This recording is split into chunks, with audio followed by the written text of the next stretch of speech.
আসসালামু আলাইকুম ওয়া রাহমাতুল্লাহি ওয়া বারাকাতুহু।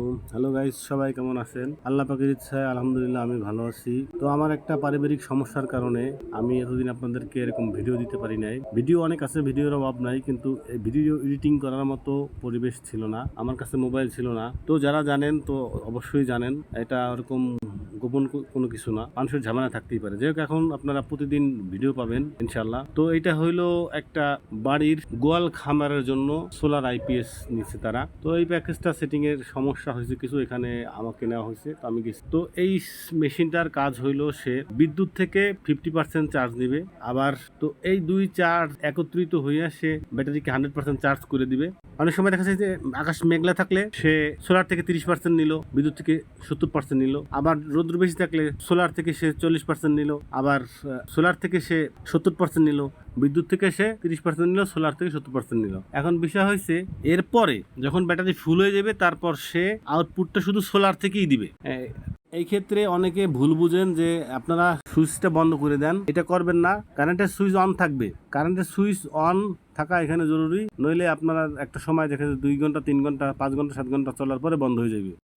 একবার বন্ধ হইলে আবার রিচার্জ করতে হইবে, এটা রিচার্জ হইতে অনেক সময় লাগবে। তো দেখা যাইতেছে সুইচটা বন্ধ কোনো রকমই বন্ধ করা যাবে না। সুইচ বন্ধ করলে সমস্যা হওয়ার সম্ভাবনাই বেশি, ওভারলোড হইতে পারে। ওই ক্ষেত্রে আপনার সোলার আইপিএস এর সমস্যা হইতে পারে। এই আইপিএসটার নাম হইল স্মার্টিন, ইন্ডিয়ান একটা প্রোডাক্ট, খুব ভালো একটা প্রোডাক্ট, 2500 বিয়ে। তো এই দেখলেন ভাইয়ের গোয়াল খামার, তো কাজ মোটামুটি আমরা শেষ করে বুঝাই দিলাম তারে।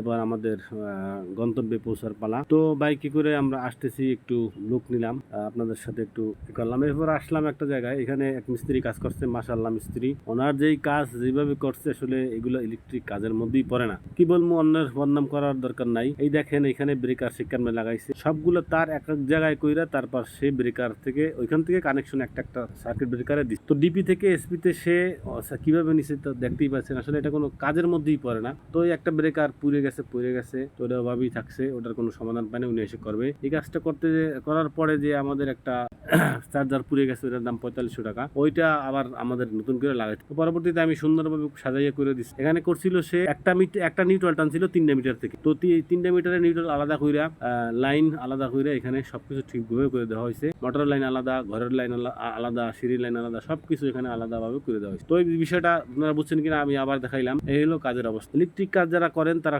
দেখে শুনে বুঝে তারপর করবেন, কর্তৃপক্ষের বুঝাই দিবেন। যদি না পারেন কাজ বাদ দেন ভাই, অন্যরা বিভ্রান্তির মধ্যে ফালাইয়া কোনো লাভ নাই আপনার, এর দ্বারা আপনার কাজের ক্ষতি হবে। তো এইখানে এই যে 10 RM দিয়ে টানছিল লাইন, পরবর্তীতে আমরা এখানে 8 RM দিয়ে টাইন করে দিছি। তো এই 3টা মিটার এখানে 4তলা বাড়িটার। তো এইটা হলো আমাদের একটা ভাঙ্গা স্পট। তো আমি গাড়ির মধ্যে ছিলাম, এখানে গাড়ি থেকে আসছি ফরিদপুরে। তো আপনাদের সকলের কাছে দোয়া চাই। তো এইটা হলো ভাঙ্গা যে এটা স্পটটা। তো সবাই ভালো থাকবেন, আজকের মতো এখানে বিদায়, আল্লাহ হাফেজ। আরে খারান, কই যান? এতক্ষণ পর্যন্ত ভিডিও দেখার জন্য আপনাদেরকে অসংখ্য ধন্যবাদ। যারা এখন পর্যন্ত চ্যানেলটি সাবস্ক্রাইব করেন নাই, সাবস্ক্রাইব করে দিবেন, এবং ভিডিওতে যে কথাগুলো বলা হয়েছে মনোযোগ সহকারে শুনে বুঝে তারপর লাইক কমেন্ট করবেন। আর পরবর্তী ভিডিও দেখার জন্য পাওয়ার জন্য অপেক্ষায় থাকবেন। ইনশাল্লাহ পরবর্তী ভিডিও দেওয়া হবে। আমার জন্য সবাই দোয়া করবেন, যাতে সবসময় গরিব অসহায় মানুষের পাশে থাকতে পারি। আজকের মতো